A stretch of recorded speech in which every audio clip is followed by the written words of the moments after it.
একটা সময় ছিল যখন আমার মা আমার সন্তানদের সঙ্গে সম্পর্ক ছিল না।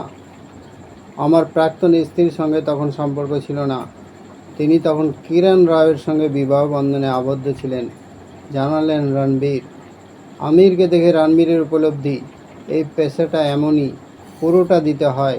সুতরাং সকলকে চেষ্টা করতে হবে পর্দা ও তার বাইরের জীবনের মধ্যে সমতা বজায় রাখার। করব দুবার বিয়ে ভেঙেও সুসম্পর্ক প্রাক্তনদের সঙ্গে। রণবীরের কাছে কেন চোখের জল ফেললেন আমির খান?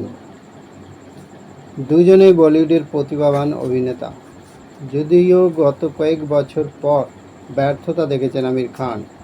উল্টো দিকে রয়েছেন রণবীর কাপুর। অ্যানিমালের সাফল্যের পর থেকেই তাকে নিয়ে চর্চা সর্বত্র।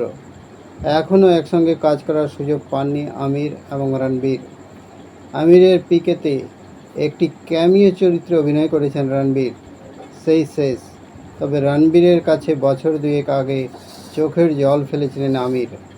মন উজাড় করে নিজের আক্ষেপের কথা বলেন বলিউডের মিস্টার পারফেকশনিস্ট। সম্প্রতি একটি পডকাস্ট শোয়ে এসে আমির প্রসঙ্গে রণবীর জানান, বছর দুয়েক আগে তাদের যখন দেখা হয়েছিল তখন নাকি মন খারাপ ছিল আমিরের। রণবীরের কাছে খুব কেঁদেছিলেন তিনি।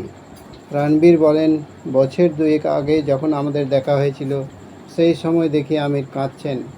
আমি তাকে জিজ্ঞেস করলাম কি হয়েছে। তিনি বলেছিলেন, আমি আমার জীবনের 30 বছর দিয়েছি দর্শকদের সঙ্গে সম্পর্ক স্থাপন করতে।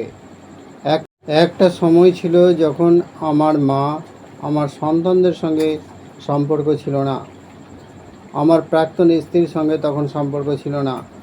তিনি তখন কিরণ রাওয়ের সঙ্গে বিবাহ বন্ধনে আবদ্ধ ছিলেন, জানালেন রণবীর।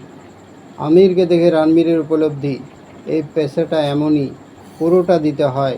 সুতরাং সকলকে চেষ্টা করতে হবে পর্দা ও তার বাইরের জীবনের মধ্যে সমতা বজায় রাখার।